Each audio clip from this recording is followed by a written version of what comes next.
ದೇವಸ್ಥಾನಕ್ಕೆ ನುಗ್ಗಿ ಉಂಡಿ ಹೊತ್ಕೊಂಡು ಹೋಗೋನಲ್ಲ, ಗರ್ಭಗುಡಿಗೆ ನುಗ್ಗಿ ದ್ಯಾವ್ರನ್ನೇ ಹೊತ್ಕೊಂಡು ಹೋಗೋನು. ಊರ್ ಹೆಂಗಸರು ಅಟ್ಟಿ ಮುಂದೆ ನೀರು ಹಾಕಕ್ಕೆ ಹೆದರ್ತಾರೆ. ಯಾಕೆ ಗೊತ್ತಾ? ಅವನು ಬೀದಿನೆಲ್ಲ ರಕ್ತದಲ್ಲಿ ತಾರಿಸ್ಬಿಟ್ಟು ಹೋಗಿದ್ದ. ಅಷ್ಟು ದೊಡ್ಡ ಅಪರಾಧಿನ ಬಿಡಿಸೋದು ಸುಲಭ ಅಲ್ಲ.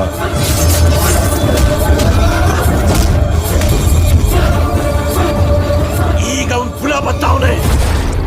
ನಮ್ಮೂರಿನ ಒಲೆ ಮಾರಿನ ಹೊತ್ಕೊಂಡು ಹೋಯ್ತಾನೆ. ಯಾರೇ ಅವನು?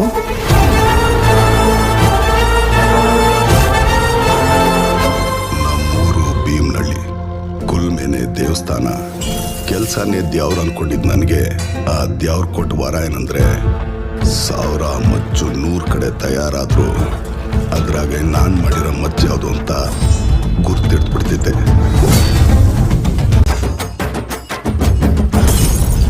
ಇವರೆಲ್ಲ ಅವುಗಳಿದ್ದಂಗೆ ಇಸ ಇಲ್ಲ ಅಂದ್ರೆ ಹಿಡಿಬೇಕು, ಇಸ ಇದ್ರೆ ಹೊಡಿಬೇಕು.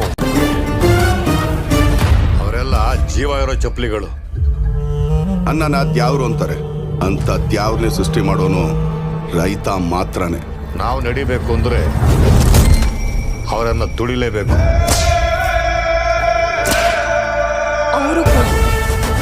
ಎಲ್ಲ ಅವುಗಳು ತಲೆ ಎತ್ತುತ್ತವೆ ದಣಿ. ಆದ್ರೆ ಕಾಳಿಂಗ ಸರ್ಪ ಮಾತ್ರನೇ ಹೆಡೆ ಎತ್ತೋದು.